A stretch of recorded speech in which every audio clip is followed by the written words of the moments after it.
Hello. Hello everyone. Welcome to Navavimash.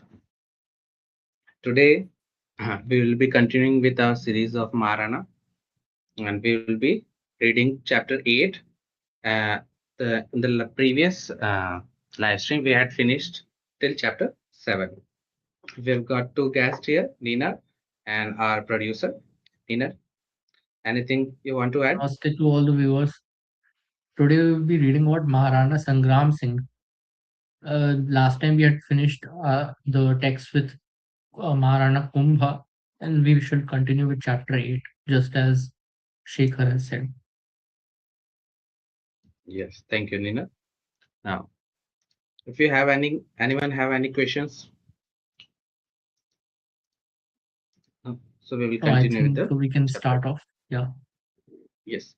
If you could, yes, thank you. So here in this chapter, we will continue after the Maharana, the previous Maharana. Now we have continuing with the chapter 8, Maharana Sangram Singh, the spiritual warrior. Rama I became the king of Mewar after Kumbha's murder and continued the work of his father. Raimal was a worthy son of his father and continued the expansion of Mewar kingdom. Uh, in the previous chapter, we had learned about the crisis that was being faced by the Mewar kingdom. Now, Ghiyasuddin, the ruler of Malwa, attacked Raimal but was defeated by the later at Chittor. Ghiyasuddin reassembled his forces and again attacked Mewar, and this time Prithviraj, the eldest son of Raimal, fought Ghiyasuddin and arrested him after a stealth attack on Mewar camp. Ghiyasuddin was kept a prisoner in Chittor for 1 month and let free after extracting heavy penalties. Raimal died in 1508, passing on a flourishing kingdom stuffed with money and resources to his son Sangram Singh. The third child of Maharani Raimal, Maharana Sangram Singh, fondly known as the Maharana Sangha, ascended the throne of Mewar. His subsequent struggles and victories are perhaps the most intriguing saga ever to be found around a king anywhere in human history. Raimal had 13 sons, with Prithviraj and Jaimal being the eldest, followed by Sangha. One day, the three brothers went to consult a fortune teller who predicted that Sangha would be one to adorn the throne of Mewar.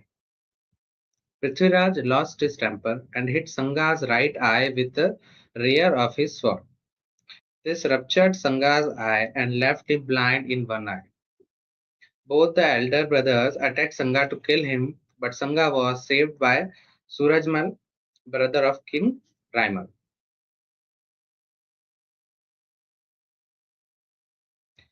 After a few months, the question bothered the elder brothers again, and they took Sangha along with their uncle to a Charangal, a mystic named Biri Bai, who was supposed to be Sakti incarnate. Biri Bai had arranged for a throne and a carpet made of tiger hide in the temple of goddess. Prithviraj and Jaimal sat on the throne while Sangha and his uncle sat on the ground, on the carpet. While the elder brothers asked Biri Bai who would ascend the throne of Mewar, she replied, "The decision has been made. This tiger hide was meant to be for the king of Mewar. Since Sangha sits on it, he will rule Mewar after Raimal. The other two brothers will be killed in a war with the enemies of Mewar." Things are getting interesting. Okay? The two brothers attacked Sangha, determined to kill him there and then. But Surajmal intervened again and fought them, allowing Sangha to escape with his life. Jaimal chased Sangha, who ended up in a village called Sevantri. An old friend of the Mewar family, Rao Beda, was at the Roop Narayan temple at Savantri. Beda took Sangha under his protection and administered first aid to his wounds. Jaimal arrived soon afterwards. Beda fought with him and his forces and sacrificed his life, thus giving enough time and rest to Sangha to escape further westwards to Marudhara, Marwar. Upon hearing the intercrossing feud among the brothers. Rana Raimal exiled Prithviraj and Jaimal. Sanga, on the other hand, gave up his horse and became a shepherd in Srinagar near Ajmer, at the house of a Rajput named Thakur Karamchand Panwar. As foretold by the mystic, Jaimal was killed by a fellow Rajput Ratan Singh. Prithviraj too was poisoned by his brother-in-law and cremated at Kumbhalgarh. Raimal was deeply aggrieved at the loss of both of his elder sons until he learned that Sanga was alive. Raimal summoned Sanga and showered Thakur Karamchand with jagirs for protecting his hire for all these years. With Raimal's death in 1508, Sanga became the ruler of Mewar. The deep impact of astrology and divine incarnates on the Hindu psyche and life is aptly demonstrated at the prediction about the Sanga's life by the fortune teller and Viribai. The Hindu society has, through the ages, been guided by these metaphysical domains. It is not the author's intent to speak for or against the practice. The idea is to merely present an aspect of social life throughout the ages as it had such a profound influence on royal families. We can only imagine how ordinary citizens of Mewar yielded to these occult practices. The practice of polygamy affecting the history of Mewar so adversely also deserves a mention. It is not a relic for barbarism or primal necessity, but gave birth to many tragedy, trajectories of family feuds that it became impossible to contain them. While the Islamic murderers were menacing at the doors of land, every queen of the Maharana was engaged in conspiracies to anoint her son the crown ruler of Mewar. The argument that matrimonial bonds were forced to augment, augment the economic and military might of royal dynasties does hold some merit, but if we weight cost benefit ratio, the cost of polygamy in royal families far overweight the benefits of this practice. The turbulent, the turbulent childhood and violent ascent of Sanga to Mewar's throne also tells us how adversity shapes the persona of a royal warrior. It also tells us how he eventually overcome his all handicap that life and faith throw at him and raises to the pinnacle of not only the kingdom of Mewar but to become one of the greatest Hindu kings ever. We will come across some more examples on studying the lives of Maharana Pratap and Maharana Amar Singh too. Prima facie, it appears that Prithviraj, the elder brother of Sanga, was of a foul temperament. Though he had skills to become the next king of Mewar, his uncontrollable anger and myopic pursuit of his ambition led to his untimely death when he was killed by his own brother-in-law over a petty dispute. Sanga appears to be a timid and repulsive person in his youth. Although fit and muscular, he did not fight his brothers aggressively and even endured the loss of an eye with certain degree of indifference. His naivete in trusting his jealous siblings also shows in his conduct during his youth, when he goes to Biribai for the same question even after losing an eye to Prithviraj. But for his uncle Surajmal, Sanga would have been killed at the temple itself. We can only imagine the consequences if such a disaster had befallen Mewar. Sanga's Agyatwas at Thakur Karamchand's place in Ajmer underlines his aloof persona, which was resigned to a life of anonymity without much agitation.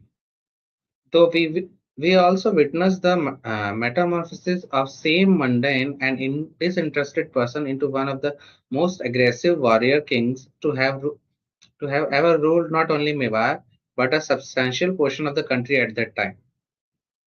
Sanga's expansion of the kingdom matched that of the Rana Kumbhas, even though he inherited a war-torn house of Mewar.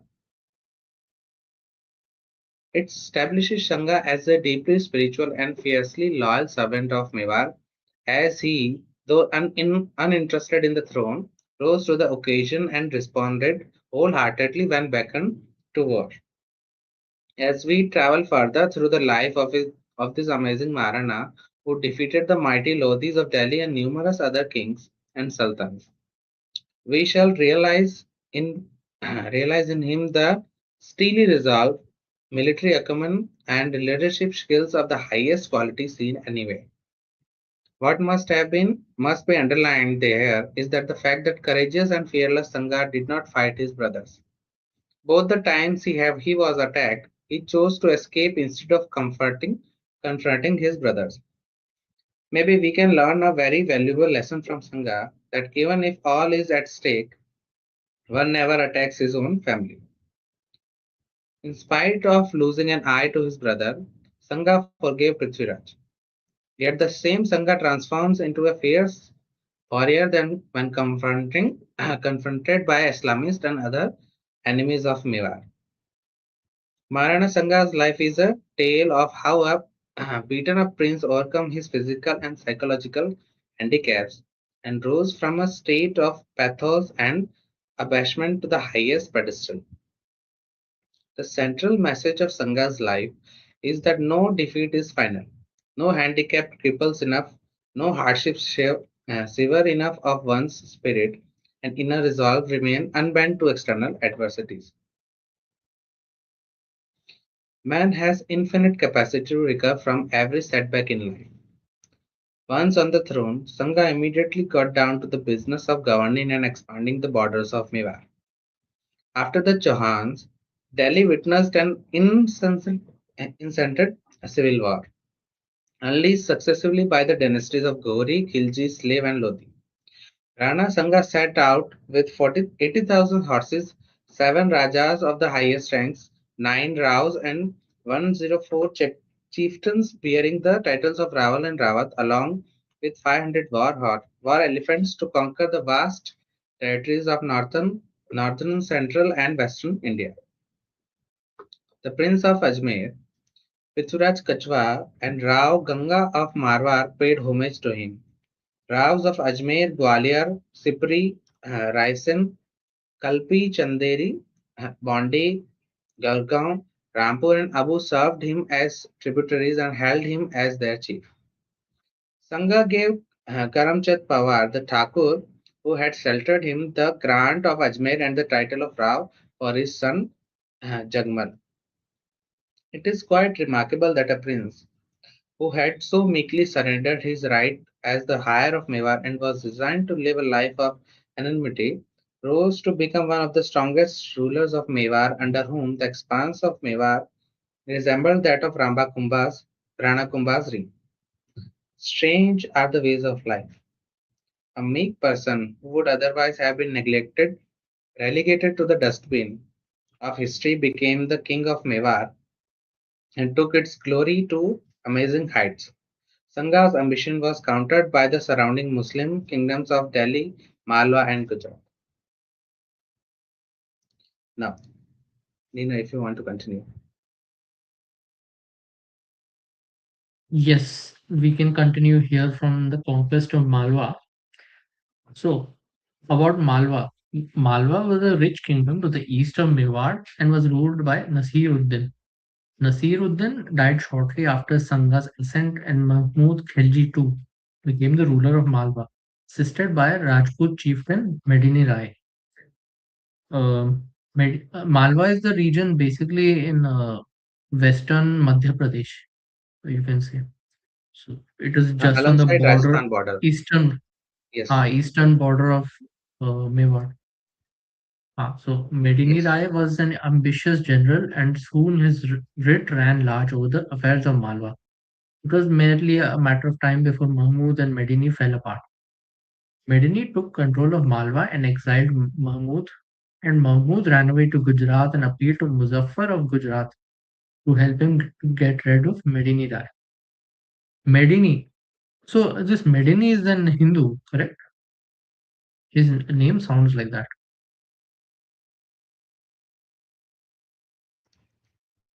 I'm not too sure about that. I have not read about it much.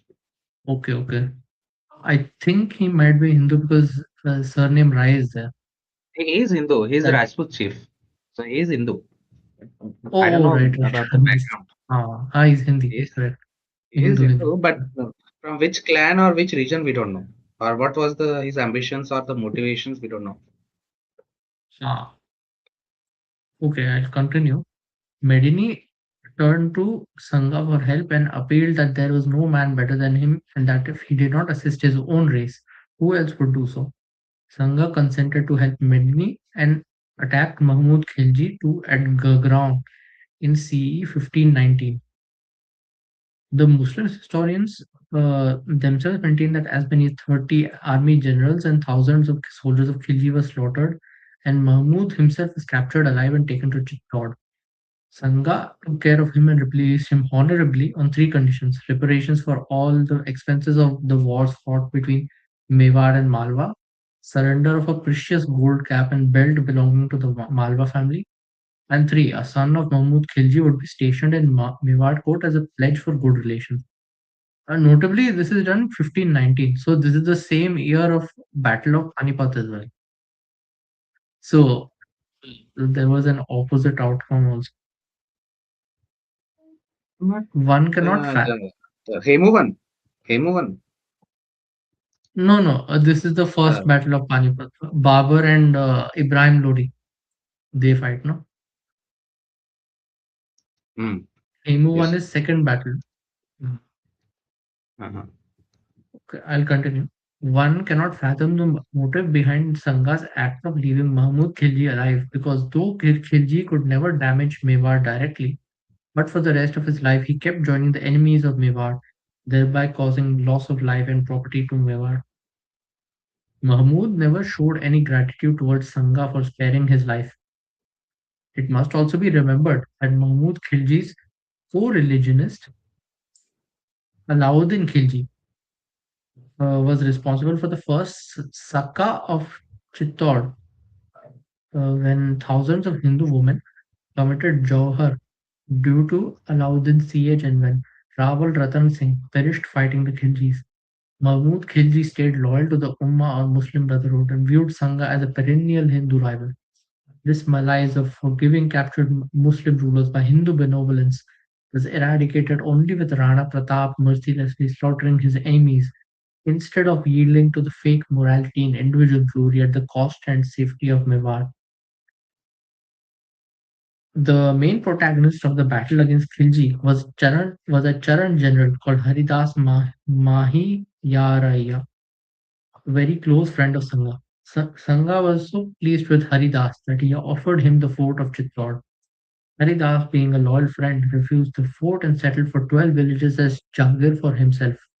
Such was the simplicity of Sangha and such was the loyalty he inspired in friends like Haridas. Campaign against Gujarat. Muzaffar Khan, the Nawab of Gujarat, was another enemy that Sangha vanquished while expanding the borders of Mewar. Muzaffar nominated Mubaris ul Mulk as the governor of Idar. Mubaris kept a pet dog at his door by the name of Sangha. When news of this act of Mubaris reached Sangha, he attacked Mubaris ul Mulk with an army of 40,000 troops and totally routed them at Idar. Idar is in Gujarat, right? Is a northern portion. The Northern. Okay.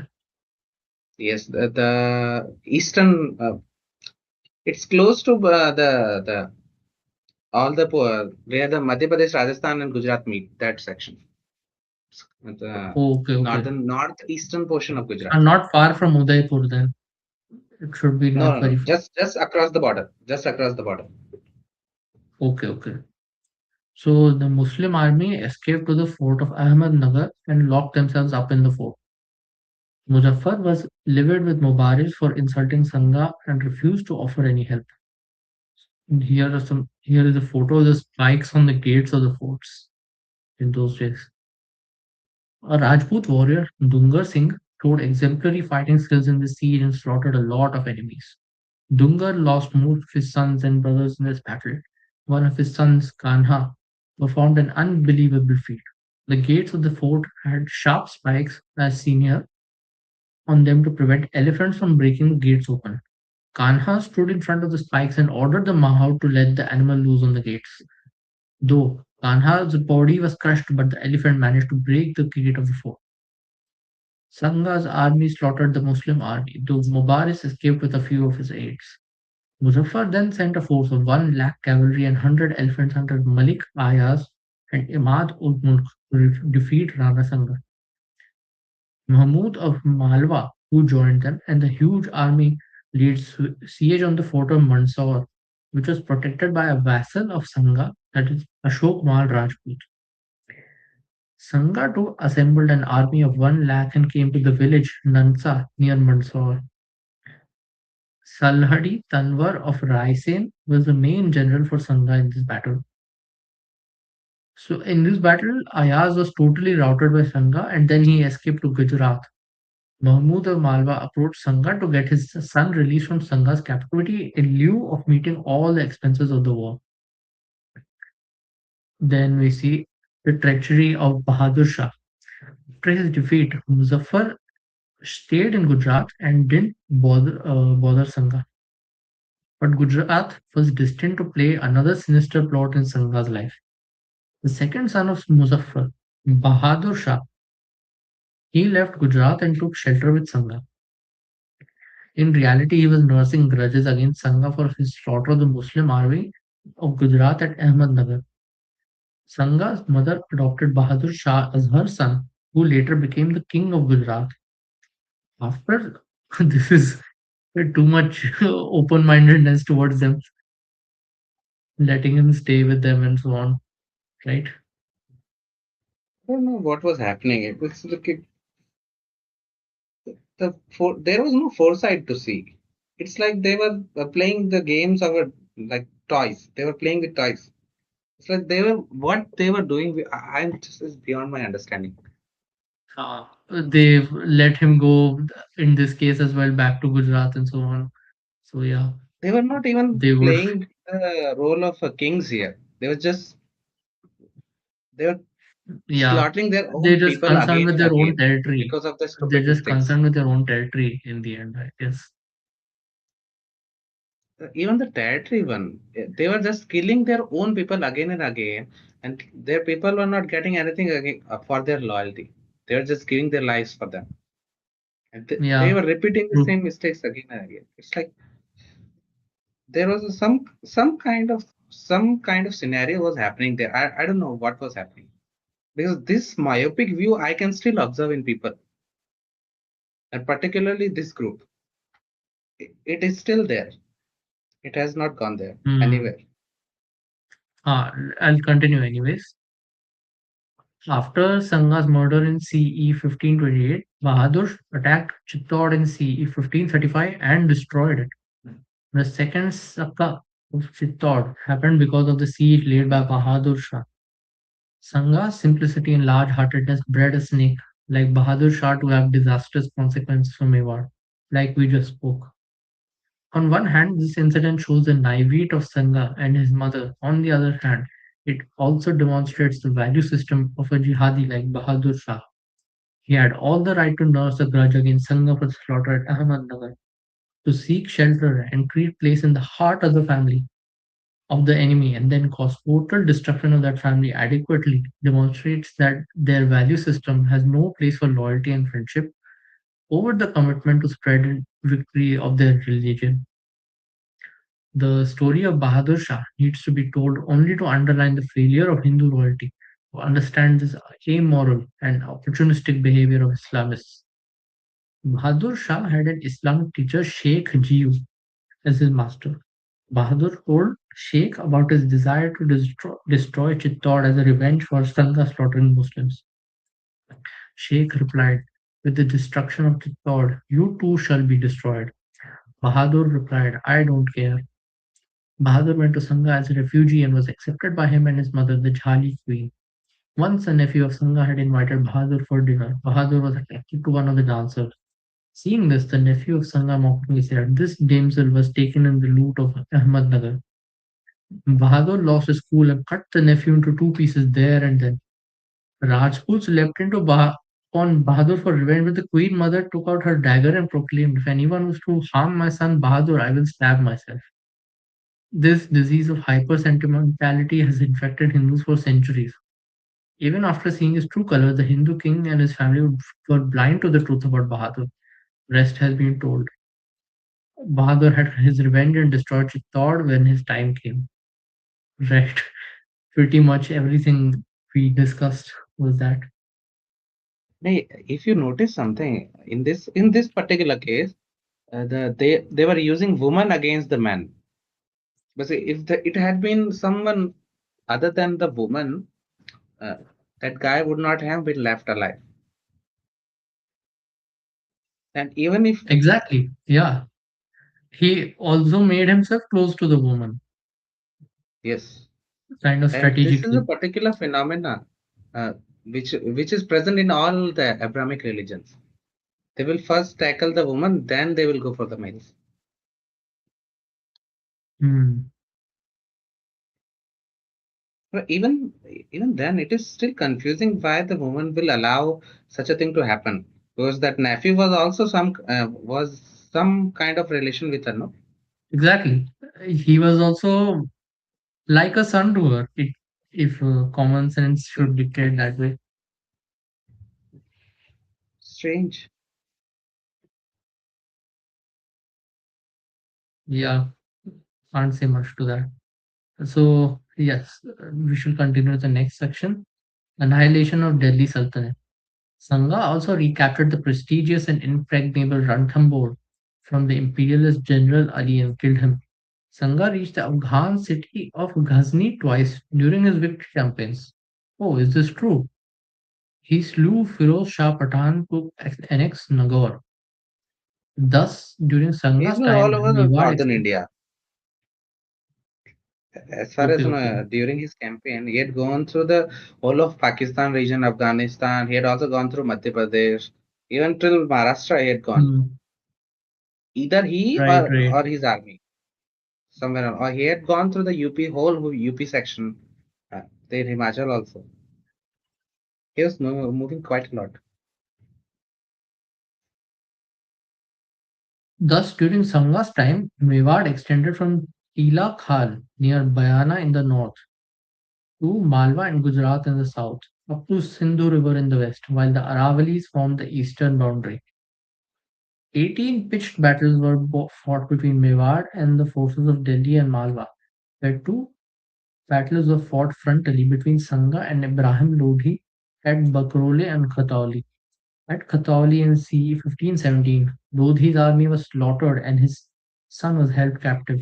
It was at Khatawli that Sangha lost one of his hands in combat. Because of an arrow injury, his one leg too was compromised. Sangha took Ibrahim Lodhi's son to Chittor and released him after extracting heavy reparations. In c. 1518, Lodhi again attacked Sangha at Bakrole near Dholpur with a much larger force and was routed by Rana conclusively. Lodhi's army, led by Mian Maksa, comprised of 30,000 infantry and 300 elephants, but Rajputs slaughtered them in a huge clash of elephants. Horses and riches came their way.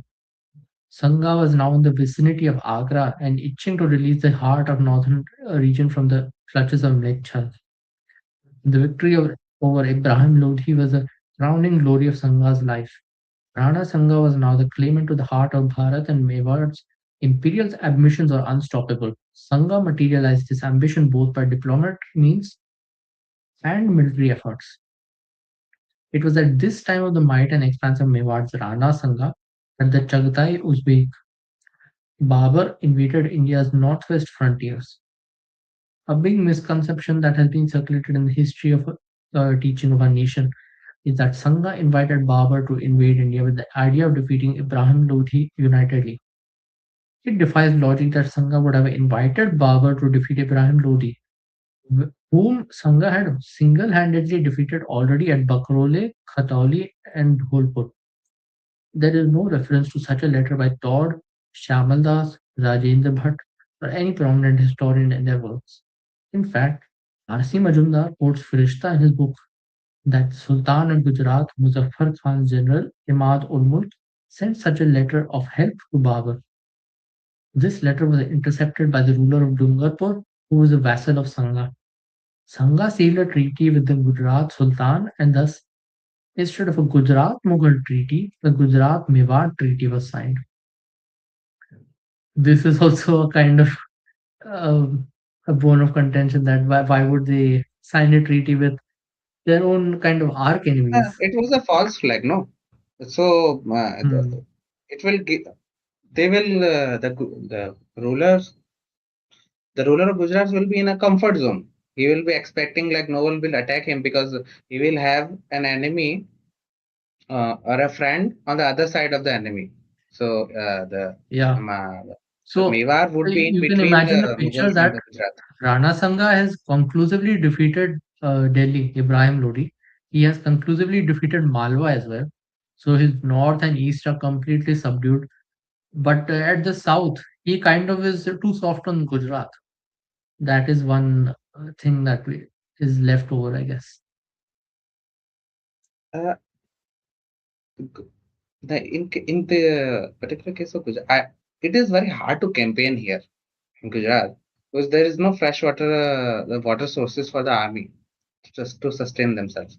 Even in Rajasthan, uh, if you go on the eastern side of Aravalli, you will have plenty of water for the army. But in Gujarat, other than some the border portions in the northern Gujarat, you will have a very difficult time for water. So it's very hard to compare. Yeah, mostly in the inner sections like the Shastra section, it was pretty much independent. Uh, the the only thing even the invaders But had been able places to do like was Ahmedabad, just vassalize them. they have their rivers, no? Sabarmati, Narmada, Tapi. No, Savarmati did not have that much water to sustain. It's pretty much salty river. It's not. Its water is not Oh, drinkable. okay, okay. Yes, you will have to filter them. The two rivers, the Tapi and Narmada, they are in the southern portion. There is no river in the northern portion or the whole peninsula of Saurashtra or Kutch. There is no river. Okay, I get it. Okay, I'll continue this. Or do you want to read from here? A conflict with Bab? My throat will not support it. You can continue. Okay, okay. The stage was thus set for the final march of Sangha as a resurgent Hindu claimant for liberating the heartland from the Muslim robbers sitting in and around Delhi. Babur defeated a weak and depleted Ibrahim Lodi in the First Battle of Panipat in 1526, where Ibrahim Lodi was slain and his army was destroyed. Babur was a fanatic Islamist and always credited his victories to his prophet and thus inspired the confidence of his troops. He is supposed to have remarked after the First Battle of Panipat, "Not to me, O God, but to thee be the victory." Zahiruddin Muhammad Babur plundered Bharat between 1528 and 1530 C after murdering Sangha by poisoning. On 21st February 1527, Sangha met the Turk-Afghan forces at the town of Bayana on the northeastern border of Rajasthan. The advance parties of Sangha's army slaughtered 1,500 of Babur's forces in a skirmish when Babur made a hasty retreat. The Muslim generals sang praises for Rajput warriors, and Babur's army was completely demoralized. The Mughal general Mansoor Barla is quoted as saying, "The Rajputs have indomitable courage, their personification of Azrael, death. Unlike our troops, they do not abandon the field." Hans in Babur's army began to leave. The Turks started complaining about defending a land that they hated. They even requested Babur to return to Kabul. Babur himself writes, "No manly word or brave counsel was heard from anyone whatsoever." Babur mediated upon his loss and made peace overtures with Sangha, to which Sangha responded initially, but the talks broke down when Sangha insisted that Babur pay yearly taxes to Mewad. Babur was fully aware of the sunken morale of his troops, so he appealed to the theological affinity of his troops and gave very passionate speeches to his men to fight and kill the infidels in the name of Islam. Even when an Afghan astrologer Muhammad Sharif predicted defeat, Babur did not back off. There is a tale that Babur asked the fortune teller to predict how long he was going to live. The fortune teller replied with a date few decades hence. Babur beheaded the fortune teller there and then and proclaimed, just like his forecast of his own age has been falsified, so will his prediction of the defeat of Allah's army. According to Babur this just a folktale, as Babur forgave this astrologer later, but forbade him from making any more predictions. Additionally, Babur publicly never vowed to never touch fine and women and never shave his beard or tax a Muslim again. Thus, during Islamic expansion in Zealand, his army of most Turkish, Uzbek, Tatar, Afghan, and Mongol mercenaries, Babur prepared for the final showdown with the Hindu forces. Here is a portion of the speech given by Babur as written in his own biography, Baburnama. Noble men and soldiers and every man that comes into the world is subject to dissolution. Only Al yeah, this is a speech. So right. From where can I continue here? Yeah, I think after from here, I guess page 99. You have to after the battle portion, the battle of Kanwa, the picture. After that, if you want, A lot of pseudo liberals. So this is more a commentary. is that much? There's If not you much can go a little there. bit more down. We can continue if you want. We can continue the rest in next stream. We can discuss about the things that is being done in this chapter so far. Yes. So the viewers, if you have any questions or any points to discuss, you can write in the comment section. I'll read from a little bit further down. Yes. Go down to this section where it's written on 16 March 1527, the forces of Mewad and Babur clashed in the legendary Battle of Khanwa. From there, from here I'll read.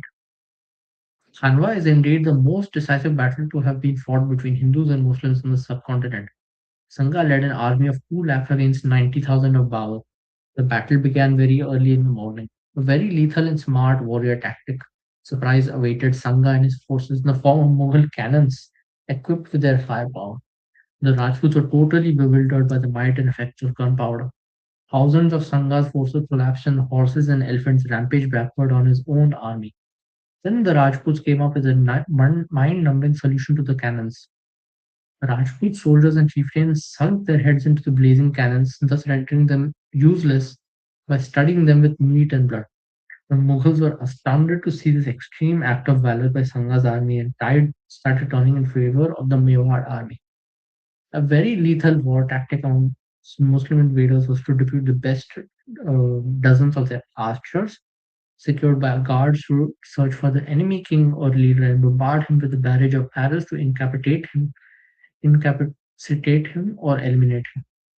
Muslim rulers never exposed themselves to the Hindu armies and stayed behind the ranks and file. Hindu kings, on the other hand, led from the front as an act of valor and leadership. This was an act of navy, which cost Hindus a lot in their wars against Islamists. Babur had deputed his best archers to identify Sangha and hit him singularly with the barrage of arrows. One arrow hit him hard on the skull and Sangha lost consciousness. He was taken away from the battlefield by his lieutenants. This caused a lull in the war for an hour or so. Babur writes in his memoirs, the first infidels remained confounded for an hour. Then Ajja Jhala of Halwar wore the royal dress himself and pretended to be Sangha to keep the morale of his troops high. The trick worked and the Hindu army resumed fighting the Turks ferociously. Around mid-noon, Salhadi Tanwar, along with his 35,000 horsemen, defected to the army of Babur. Sangha's chieftains regrouped and resumed their attack even after this treachery, but kept dying one after the other. By evening, every single chief of any consequence had laid down his life to save the Dharma. Manik Chand Chauhan, Raval Uday Singh of Wagad, Ratan Singh Chundawat of Mirta, Chandrabhan Chauhan, Jhala Ajha, Ramdas Songara, Gokul Das Parmar, Raimal Rathod, Khet Singh, Hasan Khan Mewati, and Muhammad Lodi were all slain fighting for their Rana. Both sides suffered heavy losses, though the numerical loss of Hindus was significantly higher because of the use of cannons and muskets by the Muslims. The roads to Delhi, Agra, Bayana, and Alwar were littered with limbs and bodies of soldiers from both sides. The war continued well into the night with only a few thousand warriors left on each side. The leaderless, the Hindu army retreated to their camps and were relieved to find that their king was still alive. The Muslims stayed huddled in the night for a fear of a retaliatory attack by Rajputs. Ganga of Marwad, Medini Rai, and Raja Prithviraj Kachwaha of Amer protected Sangha as he recovered from his wound. Babur proclaimed Khanwa his victory and writes, "For the sake of Islam, I became a wanderer. I battled infidels and Hindus and determined to become a martyr. Thank God I became a holy warrior." In almost all recorded history, Khanwa has been documented as a loss for Sangha and a decisive victory of Babur. We attempt to present an alternate version based on the following facts and arguments. The fundamental question that arises is that if Khan was indeed a victory for Muslims, then why wasn't Rana Sangha killed? Babur killed Ibrahim Lodi at Panipat throughout his war campaigns in Afghanistan and Bharat. It was the norm for him to kill the enemy. Then what prevented him from doing the same to Sangha? The only reason for this could be that Sangha had inflicted enough damage on Babur at Khanwa to immobilize him. Besides, with the powerful kings of Jodhpur, Amer, Siroi, Chanderi still at his side, Sangha was still a formidable force. Another question that arises is that Khanwa was lost by Sangha. Why wasn't Sangha chased even a few kilometers? In fact, Babur writes in Babarnama, when I had gone 2 miles towards the pagans' camp, I turned back because it was late in the day. I came to our camp at the bedtime prayer. Sangha survived almost 1 year after Khanwa, but Babur was unable to touch him. How? Uh, There are three independent sources of Mewar history that talk of Khanwa as a victory for Sangha after fears. Ranchod Bhatt, in his book Amar Kavyam, writes of a meeting between Babur and Sangha after Khanwa. Chittor Patnama, too, mentions a similar meeting after Khanwa. Surajmal Misran writes in his epic work Vanch Bhaskar about the conclusive victory of Sangha at Khanwa. This is a very significant change from the narrative set by Muslim historians who mention nothing of such a meeting. 4. The writers traveled to Khanwa and was astonished to see Hindu-style chhatris littered around Khanwa even today. Such chhatris were only built in memories of Hindu kings and chiefs. If Khanwa was lost, then how did Rajputs make these chhatris for their fallen kings and leaders? These are big structures that would have taken months to build. There are at least 9 such chhatris in and around Khanwa, which are in extremely vulnerable state. 500 years after Khanwa, these chhatris standing are ample evidence that Khanwa was the victory for Sangha. 5. If Khanwa was lost by Sangha, why was Humayun, Babur's son, sent to Kabul instead of being stationed somewhere in India? Why wasn't Humayun given an area in Roman and Bharat if Babur had clearly defeated all his enemies? After completely destroying Ludis and defeating the Rajputs, who was Babur afraid of? These are some fundamental questions that must be investigated and answered. So this is basically points on why the victory was not exactly on Babur's favor, as it's commonly portrayed. But if you look at His points either are side, it valid. is so either side. If you look at it, it looks like a Pyrrhic victory, what they call a His Pyrrhic points are victory. valid, but That still, the result both has of them not been were kind achieved. of He was annihilated. not pushed Ah, back, no? He was not pushed back. no, That's but the point. you can argue that both of them were virtually annihilated by the kind of battle that took place. That We Babur had can to go back discuss to it as a Kabul. victory or not. That is true. It is a Yeah, victory for us that we had still stopped him, his invasion, to some extent. But correct. even after that, there was no one left to counter him. After Rana Sanga, there was nobody left. The whole of the Rajput front had collapsed after his death. There was nobody to witness to anything in regards to the resistance or to handle any other the small bits here and there of the Muslims that were present there. Even the Gujarat Sultanate was left behind, just like that. Grew powerful after that. Right. So can we maybe skip a little part and go further down? Sure, sure. Second. I was thinking we can skip most of the battle section since we have the Yes. gist of it.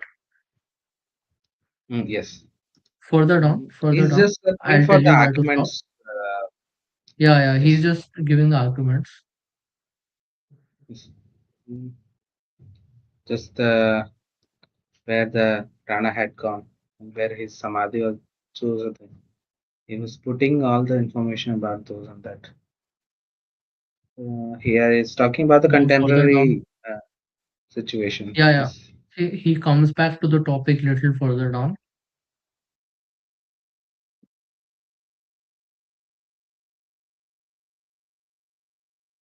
This is still part of the battle.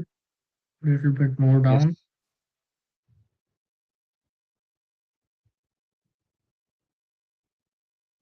That it starts with part two now. We Oh can wait, leave it at go up. There is a small part we can cover. So little bit further up. the here the murder one. Babur, that part, Sangha kept tormenting Babur for 1 year. Little bit above. Yes. Ha, here. So I'll read from here. Sangha kept tormenting Babur for 1 year after Khanwa threw surprise attacks on him.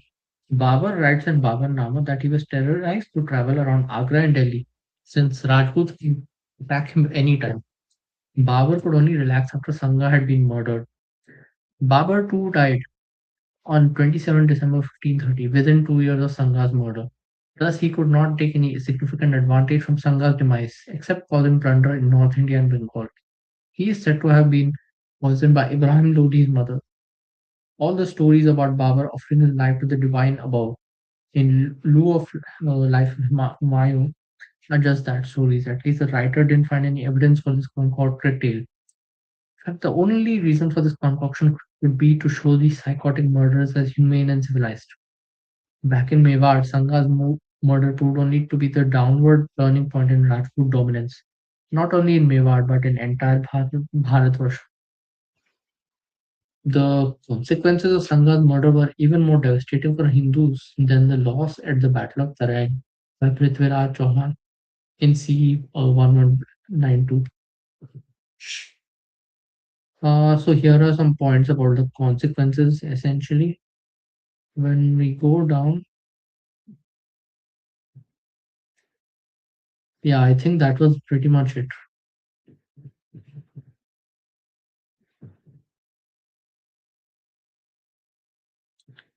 We leave it at it then.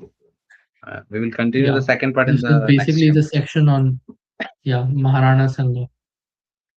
Hmm. Still, the main problem still continues, but it was a little bit of improvement on the Sanghas part. That he is not leaving enemies on the battlefield alive at least. Exactly. And he did basically a lot of the enemies which he had, he did kind of conclusively defeat them as well. Malwa, or you can say even Delhi, right? That they wouldn't harass them twice. Mm. But of course, he got a new enemy in Babur. And the episode with Mm. Gujarat is also there, which is kind of problematic towards the end. Yeah, I guess distance also played a low role here, but as far as I can see, the ambition was too low. They were content with the things they had. They do not want to expand too much, or yeah, I don't know. It's like they were grappling with their own problems in their family rather than having a strategic or a foresight, any kind of thing to expand themselves or to contain this virus that was spreading all over India. Nothing of the sort was happening. Even uh, even their own people were And killing also each other another thing, rather than fighting. although they Yes. fight together in the battlefield against Babur, but generally you don't see that the you can say the neighboring Hindu rulers were that collaborative with them. Because you saw in between, in the middle of the battle, some 35,000 soldiers apparently defected to Babur's side. What is this going on? The most of the defeats on the battlefield happened because of the betrayal only. Now, what was exactly happening? I don't know. Why were Hindu kings always being betrayed? I still don't get it. Wha- It's like they did not have the foresight to at least uh, predict some kind of situation like this, or they did not had the total control like the Europeans had of their vessels. Even if we go by the battles True, of true. the uh, world during the time, the deflection was very rarely. Most of the deflection was happening because of the feudatory class. The feudal world had more of a deflection Every tendency than vassal wants the. to become his own king. Yes, yes. He wanted to be treated like a king, even if there was someone higher of a higher station. Still, he wanted to be treated like a king from them. Now, even if you deflect, the same position will be given to you. You will not be treated like a king. Still, they were doing that. I don't know. Great. Mm. So I It don't was see a any good read. comments as If you such. have, yes, if you have any questions, anyone? No, then we will continue and end the stream here. Nina, Yes. anybody else? Then okay, By then the we way, are for all the closing. viewers, Yes. the next chapter basically covers Maharana Pratap's reign. So we shall, yeah, move on in that direction next. Hmm. Thank you, Nina. Now we are ending the stream. Thank you for everyone joining. Thank you for your support still. Thank you. Thank you for all the viewers.